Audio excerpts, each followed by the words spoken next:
Yeah, I mean, it's been fantastic to have obviously the letter from the Queen, letter from the Prime Minister to all of the team, and the recognition that the players and all of the staff have gone about this in the right way. We had a fabulous reception when we left St George's. All the local villages had come out and lining the route, and people pulled over in lay-bys, and so you got more of a sense of what's going on outside the bubble that we've been in. But it always comes back to tomorrow. You know, we're in a final, and we're here to win. So everything, it's important how we've represented people, and we're pleased that legacy has been there, but now we want to go and bring the trophy home for everybody. Tomorrow, it's going to be a long day leading up to the match. I was just wondering, what does tomorrow look like? You know, how do you keep the players, I suppose, busy, if you like? It's going to be hard enough for the fans, let alone the players, and they've got to wait till 8 p.m. to kick off. What do you do in that time?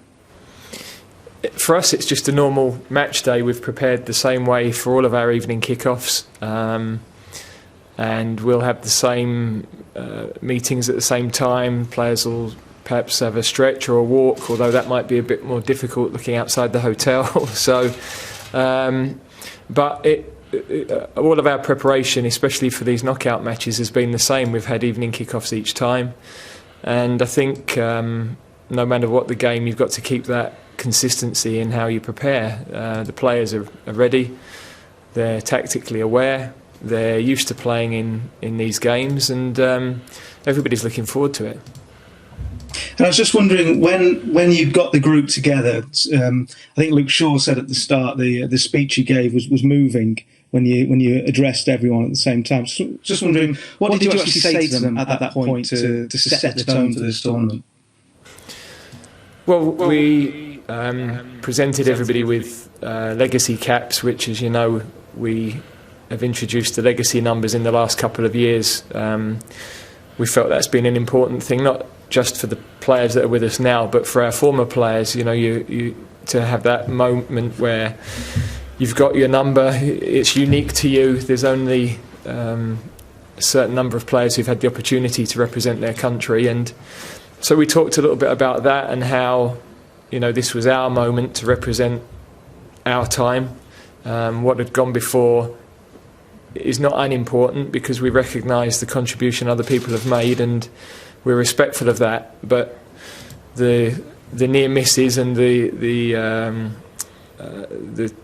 tournaments that haven't gone so well weren't important for this team. And over the last 4 years, they've knocked down so many barriers, and they've come through so many different challenges, different ways to win matches, had to come back from being behind, had to go through extra time, had to go through penalty shootouts. So their resilience and experiences as a team have really prepared them well for this moment.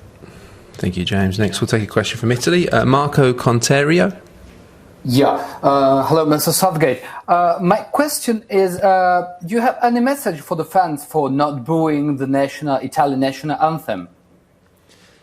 Yes, of course. It's important that our fans always respect the opposition, and we know that in actual fact, when we play abroad and fans boo our anthem, it probably inspires us even more. So I don't think it will help the team. I think we can intimidate the team with the booing during the game, but it's different for the anthem. I think we should be respectful.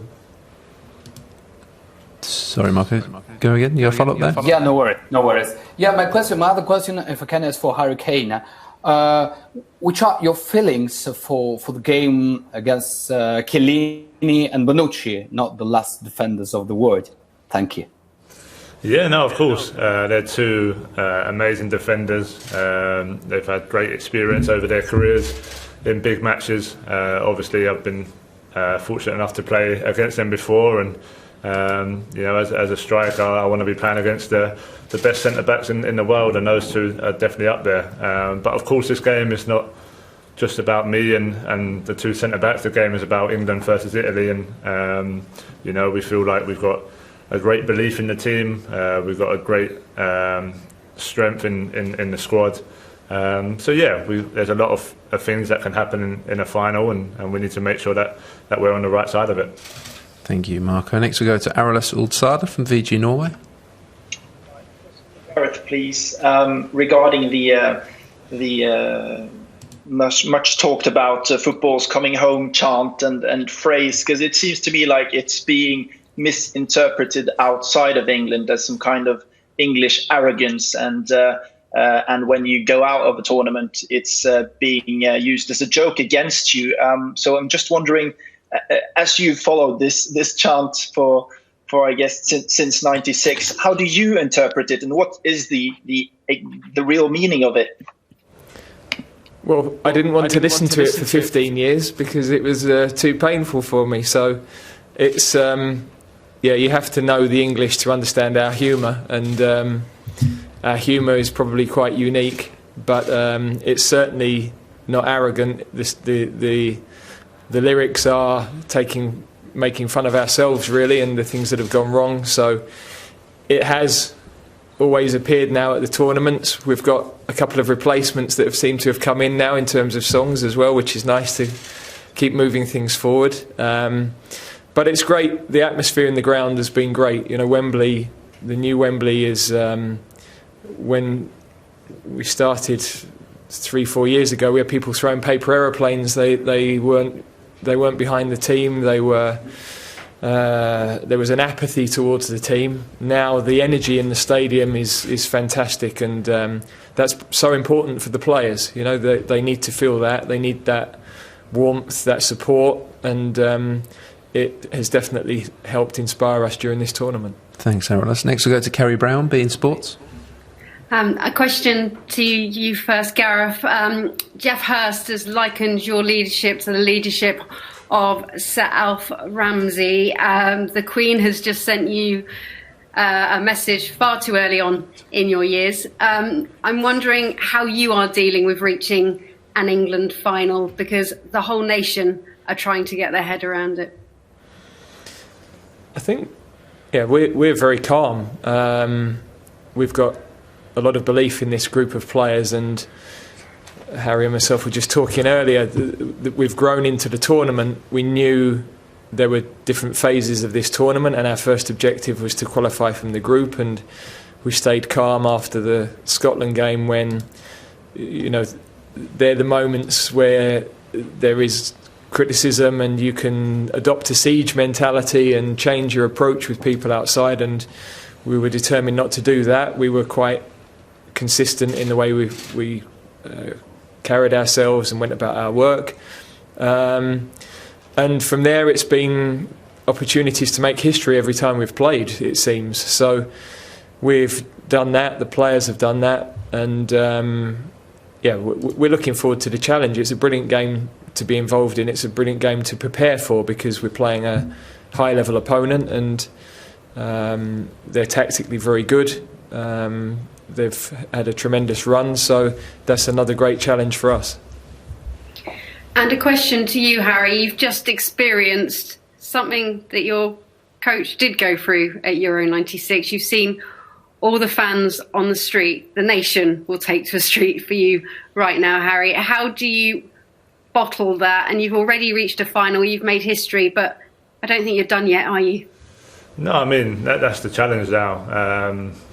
Of course, we've been knocking down barriers along the way, but we started this tournament with an aim to win it, and we have that opportunity tomorrow night. And to see the fans on the street like they have been, and see the reception that we've had as we've pulled into the hotel here, and as we was leaving St George's Park, is just showing us how big an occasion it is. I think in Russia, obviously we was over there and we was in our own bubble, and we could see videos of what it was like back home, but we couldn't really experience it ourselves. And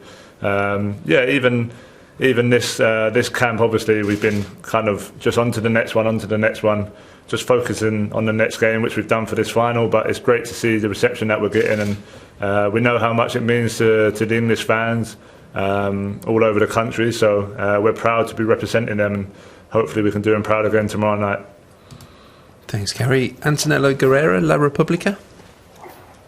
Hello, everyone, and good luck for tomorrow. I have first a question to Gareth. What concerns you most? I mean, of Italy, maybe Chiesa, where is in a great form recently, or more the midfield? Because how much are you concerned about these three, Jorginho, Barella, and the others, against two, maybe the least experienced players in your team, which are Rice and Phillips? Yeah, I think when you're the coaching team, you watch everything, and you have to decide the most important information for the players and not flood them with too much. Try and adapt the game to our strengths. Try to highlight the potential weaknesses in the opponent. So, of course, there are fantastic players all through the Italian team. They have a good tactical plan, experienced coach, and an amazing record over the last 30 games. So we're very aware of that. But players like our two midfield players, they've played beyond their experience in this tournament, and they've already played against Luka Modric, Toni Kroos. So they've had to adapt to these types of midfield players with great European experience, and they've done that brilliantly. We're different, we have our own strengths, we have our own style of play, which is geared towards the strengths of our own players, and that's the beauty of football, that every team has different strengths, and we've tried to play to ours and adapt our game to our strengths, and we need to do the same tomorrow. And I have a question for Harry as well. Harry, as a captain, how different is the eve of this incredible game, especially for you and your mates? I mean, after 55 years, and we all know that. I mean, how different is from other games, and how do you prepare all to face this incredible challenge?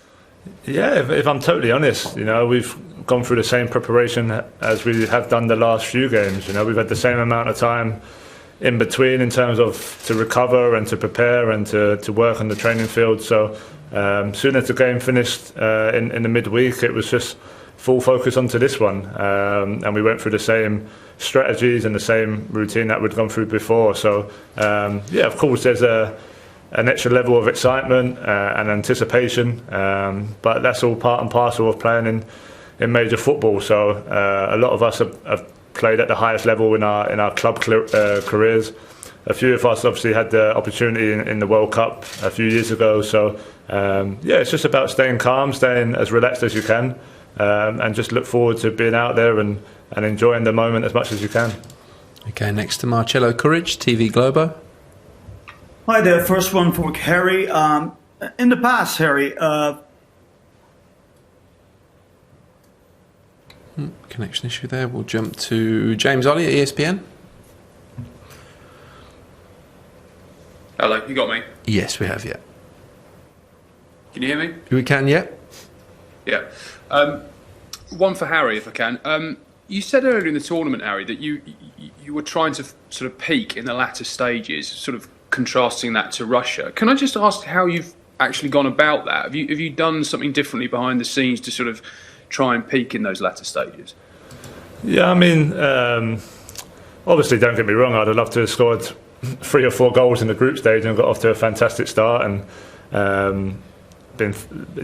gone on from there. But it was more probably about the energy. I felt like in the World Cup, obviously it was such an amazing start. Starting with Tunisia, scoring last minute, a lot of energy after that game was used in terms of the emotion and everything like that. And then Panama, the same. We had an amazing game. I scored a hat-trick, and again, there's a lot of talk, a lot of mental energy. So Colombia was the same, and yeah, not just physically. I felt like mentally maybe just lost a little bit towards the latter stages. So going into this one with a bit more experience, it's just about not getting too carried away, whether I score or don't score. obviously we was winning games, which was the most important thing. So it's just about just staying in the moment, not getting carried away, just knowing that as a player and as a team, we're on the right track. And thankfully it's worked out pretty well. But I guess that's all part of the learning curve of playing in major tournaments and gaining that experience. So hopefully I've got enough left to finish the job tomorrow. Thanks, James. Marcello, we have you back, so we'll try again. Okay, so Harry, first question to you. In the past, before big matches like these, football teams used to do these mind games to scare the opponent. But this English team brings such a humbleness in the narrative that it seems odd to do something like this. Do you fear being too friendly to your opponents in a final like this? No, I don't think so. I think obviously that's the personality of a lot of the players in the squad. They are humble, they are respectful, but I think we have a real focus and determination to win. I think we've shown that in the last tournament we played and going into this tournament, knocking down barriers that have been there for our country for a long, long time. So, I feel like in modern football nowadays, there isn't so much probably mind games before and getting too hyped and getting too out of control. We have a real focus of where we want to be, a real vision of where we want to be. Without that and without our winning mentality, we wouldn't be in the situation we are now. And for Gareth, I interviewed Ian Brody, who wrote Three Lions, the It's Coming Home song, 2 days ago. And I asked him if he had to do a new version of the song for this team, which player he's going to pick to put in the lyrics. And then he mentioned Harry as a super striker, but he's told me that it should be only you, Gareth, because you're the unity of this team. You mean a lot for this team. How do you take this on? I think any manager relies on having support from coaches, especially. I've got a fantastic assistant, Steve Holland, who we've worked for a number of years now, and I couldn't do what I do without him. But we have a big staff, and in modern management, in any business, you can't lead without good people around you. You need the right information, the right support, and so I'm fortunate to be in that position. Also, we have some very good players, and we should never underestimate the fact that whatever we might do, the game's about players, and we've got some very good ones who are highly motivated, who've worked brilliantly together. Some high-profile players who've really accepted perhaps not getting as much football as they might have wanted, but they've all committed to the team and they've committed to the group. And I think our country have realised that. They've seen what that's been about, and they deserve to be in the position they are now with this opportunity. Thanks, Marcello. Alex Howell, BBC Sport. Hi, Gareth. Hi, Alex. I was just going to ask, have you allowed yourself to think about what it would be like if you managed to win this tournament? I know you're very focused on the game, but have you had a couple of moments when you thought about what it would be like to bring the trophy home? No. I mean, at the back of your mind, you always have to have a bit of a vision of how you would like to see the end and play that out. But the reality is, I think you've got to focus on the processes and focus on the performance, and that's what we have always done with this team. And I think that it's important that the players have an understanding of that. Whatever path the game takes, and it can take any number of different paths. Football matches are like that. They're prepared and they're ready. So it's pointless if you start to think about the end or after while you're still involved in the game or before the game. Then you're probably heading in the wrong direction, and we've just got to make sure we control the bits that we can control. Thank you. And then just one more, Gareth. I know you spoke to my colleague earlier, John Murray, and mentioned that Phil Foden had a slight knock. I was just wondering whether there had been chance within the team to assess him and whether he'll be available for tomorrow? No, as I said earlier, he's a doubt. We've been on the bus for the last couple of hours, so medical team will sort of give us a final update on that later. But he's definitely doubtful, although it's not something that's serious. It's just a case of whether it's going to keep him out of this particular game. Thanks, Alex. Simon Evans, Reuters. Hi, Gareth. I mean, obviously, this being a final, it's logical that this is the strongest team you're going to face in this tournament. What do you think the team has to do better than it's done in previous games? Very good performances throughout, but to raise their game for this, what areas have you been focusing on doing better in? Well, it's not necessarily about better. It's the challenge of every game is slightly different, and in finals, actually, the key is to hit your normal level. Right. Lots of teams in finals end up underperforming, and you don't have to find a level beyond where you've ever gone before. It's about hitting and doing what you're good at, transferring what you do every day on the training pitch into the match. And I think our players know that's our ethos. They've been in matches, as Harry said earlier. We've got a number who've played in Champions League finals now, a number who've been to a World Cup semi-final. So we know that those preparations are important. Every game is different, every opposition is different, and we always review our matches. We always look back and look at what we've done well and what we could do better. But you know, this game now is a different sort of tactical challenge, a different opponent, and we've got to prepare properly for that. Thank you. Good luck. Thank you. Thanks, Simon. Jack Pitbrook, The Athletic. Hi, Gareth.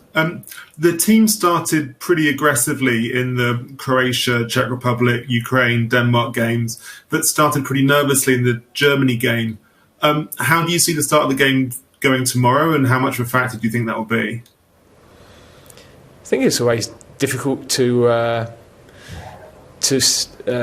that, because events can happen at the beginning of a game. You know, there can be a challenge that bounces for somebody, and you know, a chance can be created, or a pass can drop short, and that can, you know, affect a team for a couple of minutes. So, but I think the biggest thing is that we know that whatever happens during the game, all the players are together. They've got colleagues who are going to work together to pressure the ball. They've got colleagues who are always going to be available to receive the ball.